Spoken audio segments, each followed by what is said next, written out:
या देवी सर्वभूतेषु मा स्कंदमाता रूपेण संस्थिता। नमस्तस्यै नमस्तस्यै नमस्तस्यै नमो नमः। नमस्कार दोस्तों, स्वागत है आपका अपना भक्ति ज्ञान 11 चैनल में।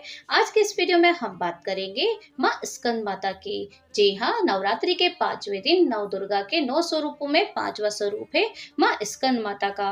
तो आज इसके वीडियो में हम जानेंगे कि स्कंद माता को प्रसन्न करने के लिए उनकी पूजा विधि क्या है, भोग, फल, फूल, रंग तथा शुभ मुहूर्त क्या रहेगा। साथ ही हम जानेंगे उनकी पौराणिक कथा। तो सब कुछ जानने वाले हैं आज ही इसी वीडियो में, इसलिए आप साथ में बने रहिए। नवरात्रि के 5वें दिन स्कंद माता की पूजा की जाती है।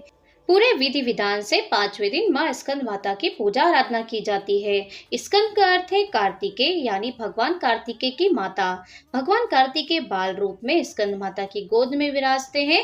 स्कंद माता को बुद्धि और विवेक की माता भी कहा जाता है। नवरात्रि में स्कंद माता की पूजा करने से ज्ञान, बुद्धि और विवेक में वृद्धि होती है, जिससे कि व्यक्ति अपने जीवन के फैसले बिना किसी भय के सही दिशा में ले सकता है। इससे उन्नति का मार्ग खुलता है। अब हम माँ के स्वरूप को जान लेते हैं। तो जब माता पार्वती प्रभु स्कंद की माता बनी, तब माता पार्वती को माता स्कंद के रूप में जाना गया। वह कमल के फूल पर बैठती हैं और इसी कारण से स्कंद माता को माता पद्मासना के नाम से भी जाना जाता है। माता स्कंद माता का रंग शुभ है और उनके सफेद रंग का वर्णन करता है। माता के इस रूप की पूजा करने वाले भक्तों को भगवान कार्तिकेय की पूजा का लाभ भी मिलता है। माता स्कंद को कार्तिकेय के नाम से भी जाना जाता है और यह आश्विन शुक्ल पंचमी के दिन माता स्कंद माता की पूजा की जाती है और इनका अन्य नाम है माता पद्मासना, अर्थात भगवान कार्तिकेय की माँ होने के कारण इन्हें पद्मासना माँ के नाम से भी जाना जाता है। अब हम जानते हैं माँ की सवारी। तो उग्र शेर माँ की सवारी है और इनके अस्त्र शस्त्र हम जान लेते हैं। 4 हाथ हैं, वह अपने गोद में बच्चे मरुगन को ले जाती हैं। भगवान मरुगन को कार्तिकेय और भगवान गणेश के भाई के रूप में भी जाना जाता है। वह अपने दाईं हाथ में बाल मरुगन और अभय मुद्रा धारण करती हैं। इनका भाव मातृत्व है, ग्रह बुध है और लाल रंग इन्हें अति प्रिय है। माता की 4 भुजाएं हैं। ये दाईं तरफ की ऊपर वाली भुजा से स्कंद को गोद में पकड़े हुए हैं और नीचे वाली भुजा में कमल का पुष्प है। बाईं तरफ ऊपर वाली भुजा में वर मुद्रा में है और नीचे वाली भुजा में कमल पुष्प है। इसका वर्णन एकदम शुभ माना गया है।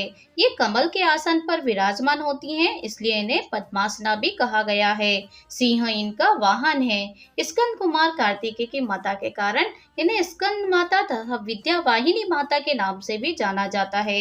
जो भी भक्त इनकी उपासना पूरे भक्ति भाव से करते हैं, उनकी सारी इच्छाएं पूरी हो जाती हैं, भक्त को मोक्ष मिलता है और सूर्य मंडल की अधिशास्त्री देवी होने के कारण इनका उपासक अलौकिक तेज और कांतिमय हो जाता है। अतः मन को एकाग्र रखकर और पवित्र रखकर इस देवी की आराधना करने वाले साधक या भक्त को भव सागर पार करने में कठिनाई नहीं आती है।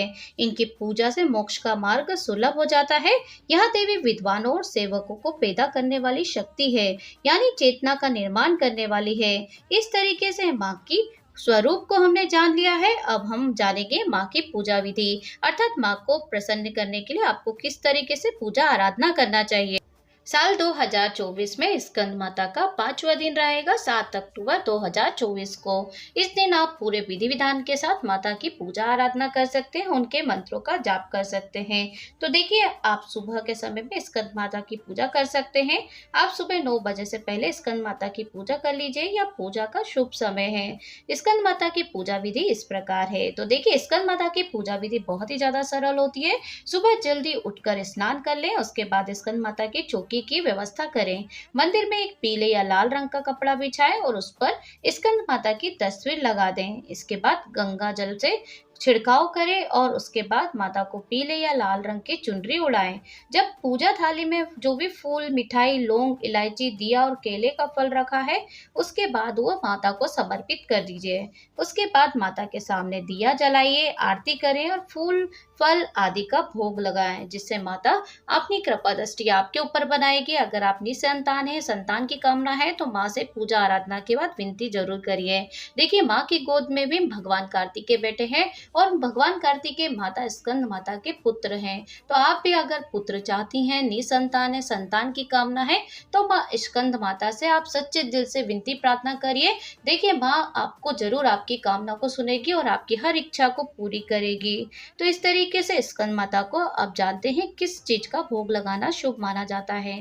तो स्कंद माता को केले का भोग लगाया जाता है। स्कंद माता को मिठाई और अन्य फलों के साथ केले का भोग भी जरूरी लगाना माना गया है। अन्य फलों के साथ केले का भोग भी बहुत ज्यादा जरूरी है। इसके अलावा आप स्कंद माता की विशेष कृपा पाने के लिए उन्हें केले के हलवे का भोग भी लगा सकते हैं। यह भी बहुत ही ज्यादा शुभ माना जाता है। अब हम जानेंगे स्कंद माता का पूजन मंत्र क्या है। स्कंद माता की पूजा आराधना करने के बाद उनके मंत्रों का जाप अवश्य करिए। माँ की कृपा होगी। तो मंत्र है ओम देवी स्कंद माताए नमः या ह्रीम क्लीम स्वामिने नमः। आप ये मंत्रों का जाप कर सकते हैं। ये सर्वप्रथम मैंने आपको मंत्र जो बोला है, या देवी सर्वभूतेषु माँ स्कंद माता रूपेण संस्थिता नमस्तस्यै नमस्तस्यै नमस्तस्यै नमो नमः। आप इस मंत्र का भी जाप कर सकते हैं। सच्चे दिल से आप नाम लेते हुए इन मंत्रों का जाप करिए। देखिए माँ की कृपा आपके ऊपर शीघ्र होगी। तो अब हम यहाँ पर देवी स्कंद माता की कथा को श्रवण करेंगे। अगर आप वीडियो में बने हुए हैं तो कथा को पूरा अंत तक श्रवण करें और कमेंट में जय स्कंद माता जरूर लिख दीजिए। तो पौराणिक कथा को श्रवण करने का नियम है कि अगर आप कथा श्रवण कर रहे हैं तो अंत तक जरूर सुनना चाहिए, जिससे माँ की कृपा होती है और आपको उत्तम फल की प्राप्ति होगी। तो पौराणिक कथा के अनुसार तारकासुर नाम का एक राक्षस था, जिसका आतंक बहुत बढ़ गया था। लेकिन तारकासुर का अंत कोई नहीं कर सकता था, क्योंकि भगवान शिव के पुत्र कार्तिकेय के हाथों की उसका अंत संभव था। ऐसे में माँ पार्वती ने अपने पुत्र स्कंद यानी कार्तिकेय को युद्ध के लिए प्रशिक्षित करने के लिए स्कंद माता का रूप धारण किया। और स्कंद माता ने युद्ध का प्रशिक्षण लेने के बाद कार्तिकेय से तारकासुर का अंत किया। स्कंद माता की पूजा करने और कथा पढ़ने सुनने से संतान सुख की प्राप्ति होती है। स्कंद माता की कृपा से मूर्ख भी ज्ञानी हो जाता है।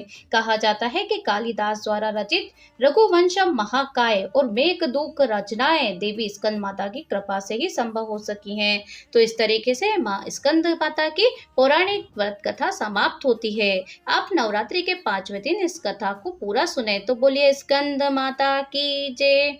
तो यहाँ पर स्कंद माता की कृपा प्राप्त करने के लिए आप उनकी 5वें दिन जरूर पूजा आराधना करिए। आपको शीघ्र नवरात्रि खत्म होने के पहले ही माँ नवरात्रि के स्कंद माता के, अगर आप निसंतान हैं, संतान नहीं है, आपको पुत्र की कामना है, तो आपको देखिए जरूर कोई खुशखबरी मिलेगी, अर्थात आपको उत्तम फल की प्राप्ति होगी। तो जो चाहते हैं वो आपकी हर कामना पूरी होगी। तो माँ स्कंद माता की पूजा आराधना जरूर करिए। तो उम्मीद है आज का वीडियो आपको पसंद आया होगा। अगर चैनल पे नए हैं तो सब्सक्राइब जरूर कर लीजिए, नोटिफिकेशन बेल को भी ऑन कर लीजिए, ताकि आने वाले वीडियो की जानकारी सबसे पहले आपके पास पहुंच जाए। और भी हमारे नवरात्रि से संबंधित वीडियो हमारे चैनल पे अपलोड हो चुके हैं, तो एक बार चैनल की प्लेलिस्ट पे जरूर विजिट करिए। उम्मीद है आपको वीडियो पसंद आएगी। तो मिलती हूँ मैं नेक्स्ट वीडियो में, तब तक के लिए जय माता दी, जय स्कंद माता।